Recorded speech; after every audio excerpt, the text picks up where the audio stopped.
Hello दोस्तों, मेरा नाम है अफसर अली और आप हैं इस वक्त अफसर हिंदी स्टोरीज यूट्यूब चैनल पर। आज की हमारी कहानी है हीर रांझा। चलिए स्टार्ट करते हैं अपनी कहानी को। तो अब तक हमने देखा कि कैसे रांझा घर छोड़ने पर मजबूर हो गया और वो घर छोड़कर चल दिया। अब आगे बहुत दूर चलने के बाद रांझा एक मस्जिद के पास पहुंचा जो मक्का और यरूशलेम जी की मस्जिद जैसी ही खूबसूरत था। भूख और ठंड के मारे उसका बुरा हाल था और वो बहुत थका हुआ था। उसने अपनी बांसुरी निकाली और बजाने लगा। उसके संगीत से आसपास जादू सा होने लगा। कुछ लोग सुनकर अपना होश खो बैठे और कुछ उसकी तरफ खींचे चले आए। पूरा गांव उसके आसपास जुट गया। अंत में मौलाना आया जो झगड़ालू किस्म का था। रांझा को देखते ही वो कहने लगा, लंबे बालों वाला ये काफिर कौन है? यहाँ ठगों के रहने के लिए जगह नहीं है। अपने बाल पहले कटवाओ ताकि तुम खुदाई जगह पर रुकने के काबिल हो सको। रांझा ने मुल्ला को जवाब दिया, लंबी दाढ़ी से तो तुम शेख की तरह लगते हो, फिर भी शैतान की तरह व्यवहार क्यों कर रहे हो? मेरे जैसे बेकसूर यात्रियों और गरीबों और फकीरों को दूर क्यों भगाते हो?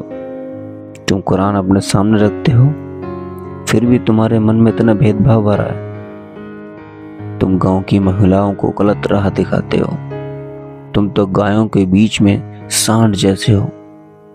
मुल्ला ने पलटकर जवाब दिया, मस्जिद खुदा का घर है और तुम्हारे जैसे शैतान को इसमें रहने का कोई हक नहीं है। तुम नमाज अदा नहीं करते, लंबे बाल और मूछें रखते हो। ऐसे आदमी को हम पीट कर भगाते हैं। कुत्तों और तुम्हारे जैसे भिखमंगों को तो चाबुक से मारा जाना चाहिए। रांझा ने मुल्ला से कहा, खुदा तुम्हारे गुनाहों को माफ करे। ए अक्लमंद इंसान, ये बताओ कि शुद्ध क्या है और अशुद्ध क्या है, गलत क्या है और सही क्या है, नमाज किन चीज़ों से बनती है, यह कैसे अदा की जाती है और यह किसके लिए शुरू हुआ था?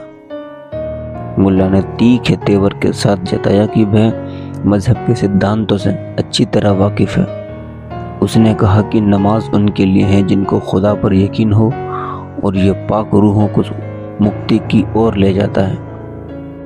लेकिन मुल्ला ने कहा, रांझा जैसे अनैतिक आदमी को ईमानदारियों के समूह से अपमानित कर बाहर निकाला जाना चाहिए। मुल्ला की नैतिकता पर भाषण और चालाकी भरी ये बात सुनते ही राजा जोर जोर से हंसने लगा। उसको हंसते देख आसपास खड़े लोग चकित रह गए और हो सकता है कि उनमें से कुछ खुश भी हुए हों। गुस्से में मुल्ला लाल हो गया। उसने रांझा से कहा, खुदा को याद करो। मैं आज की रात तुमको मस्जिद में गुजारने की छूट देता हूँ ताकि ए मूर्ख जाट, तुम सवेरे अपना सर ढककर यहाँ से निकलोगे या मैं 4 आदमियों को बुलाकर धक्के मारकर तुम्हें बाहर करूंगा। रांझा उस रात को मस्जिद में सोया और सुबह की पहली किरण के साथ ही आगे यात्रा करने के लिए निकल पड़ा। उस समय चिड़ियां चहचहा रही थीं। किसान अपने बैलों को लेकर खेतों की तरफ निकल रहे थे और लड़कियां दूध के बर्तन धोने की तैयारी में लगी थीं। घर की महिलाएं अनाज कूटने में लग गई थीं और उनकी आवाज सुनाई दे रही थी। तीसरे पहर जब सूरज पश्चिम की दिशा में ढलने के लिए चल पड़ा, उस समय रांझा चेनाब नदी के किनारे खड़ा था। वहाँ कई और यात्री जमा थे जो नदी पार करवाने वाले मांझी लुड्डन का इंतजार कर रहे थे। रांझा ने मांझी से कहा, ए दोस्त, खुदा के लिए मुझे नदी पार करा दो। लुड्डन मांझी अपने तोन पर हाथ फेरते हुए हंसने लगा और उसका मजाक उड़ाते हुए बोला, खुदा का प्यार हमारे लिए कोई मायने नहीं रखता। हम तो पैसे के लिए नदी में नाव चलाते हैं। रांझा उससे गुजारिश करते हुए बोला, मैं एक ज़रूरी यात्रा पर निकला हूँ और मंजिल तक पहुँचना बहुत ज़रूरी है। मैं तुम्हारे नाव की पतवार चलाऊँगा, मुझे ले चलो। मांझी ने जवाब दिया, अपने खुदा से कहो कि वो तुम्हारे पैसे चुका दे।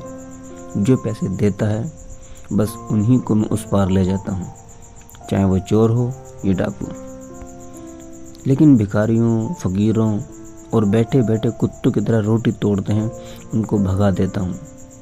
जो ज़बरदस्ती नाव पर चढ़ने की कोशिश करता है उसे हम नदी में फेंक देते हैं, चाहे वो पीर का बेटा वारिस ही क्यों ना हो। बिना कुछ लिए हम नदी पार नहीं कराते।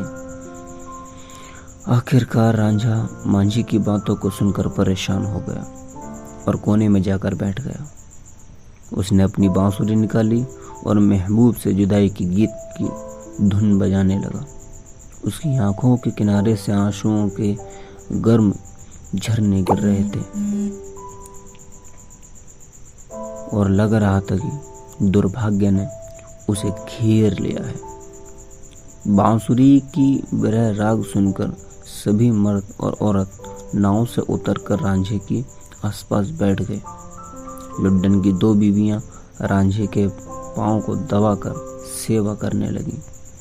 मांझी लुड्डन ये सब देखकर गुस्से में लाल हो गया और बोलने लगा, ये युवक कोई जादूगर है, इसने तो मेरी बीवियों को अपने वश में कर लिया है। हमें इस जाट के जाल से बचाओ, ये हमारी औरतों को भटका कर ले जाएगा। रांझा की बांसुरी ने ऐसा जादू किया था कि लोगों ने लुड्डन की बात पर ध्यान ही नहीं दिया।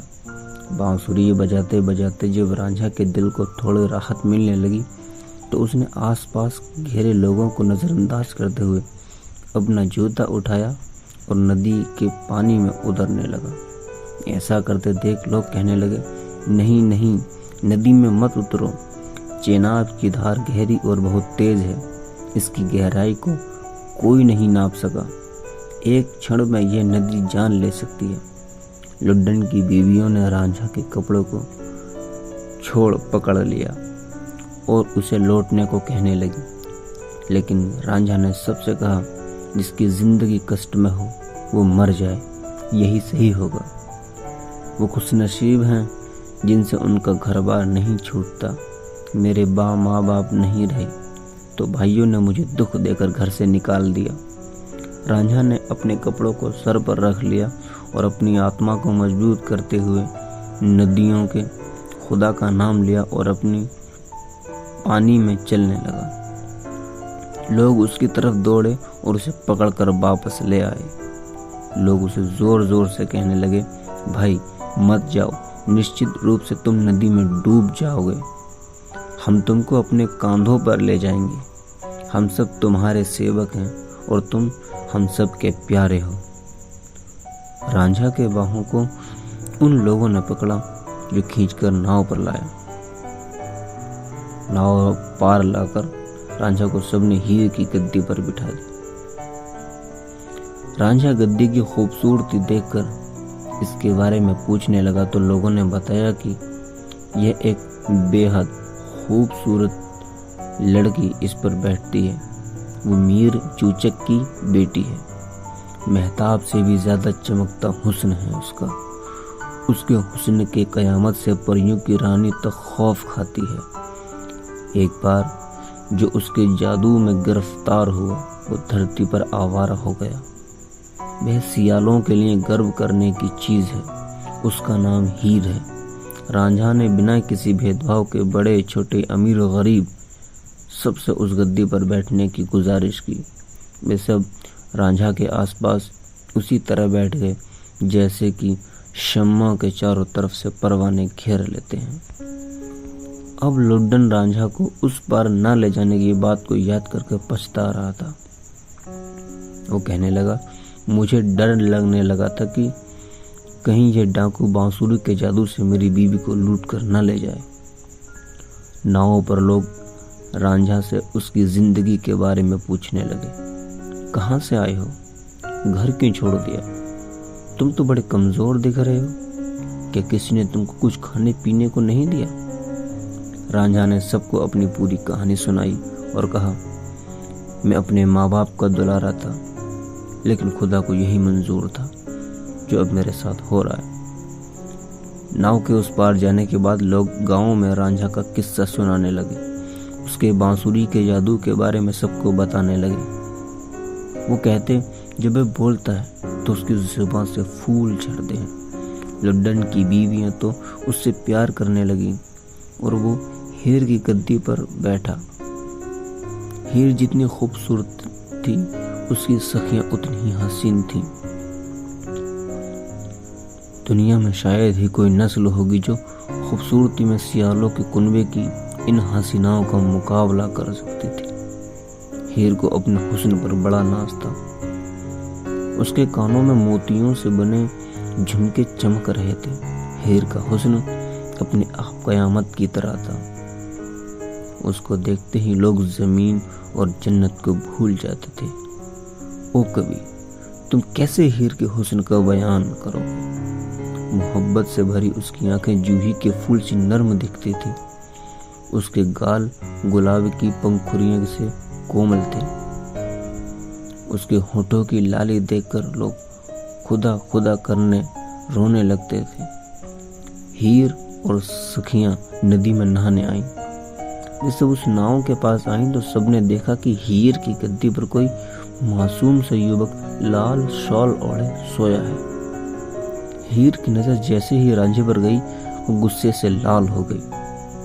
उसने क्रोध में आकर लुड्डन से कहा, लुड्डन बदमाश, मेरी गद्दी का अपमान करने की तुम्हारी हिम्मत कैसे हुई? तुमने किस कोस पर सोया है? क्या तुम मेरी इज्जत नहीं करते या खुदा के डर से तुमने ऐसा किया है? लुड्डन हाथ जोड़कर कहने लगा, मुझे माफ करो, मैं बेकसूर हूँ। मैंने इस लड़के को यहाँ सोने के लिए नहीं कहा। यह बिन बुलाए मेहमान की तरह यहाँ आया। इसके बांसुरी की धुन ने हम सबके दिल पर जादू कर दिया। अपने हुस्न पर इतना गुमा ना करो शहजादी। अपने सेवकों पर जुल्म तो ना करो। तानाशाह भी खुदा से डरते हैं। हीर का गुस्सा कम नहीं हुआ। उसने जवाब दिया, इस लड़के को कोई परवाह नहीं कि इसने कितना बड़ा गुनाह किया है। क्या ये नहीं जानता कि यह फिलहाल वहाँ है जहाँ मेरे पिता चूचक का साम्राज्य है? मैं किसी की परवाह नहीं करती, चाहे वो शेर हो या हाथी या फिर किसी सामंत का बेटा। ये कौन है? मेरे पास तो इसके जैसे हजारों गुलाम हैं और ऐसे लोगों की मैं कोई परवाह नहीं करती।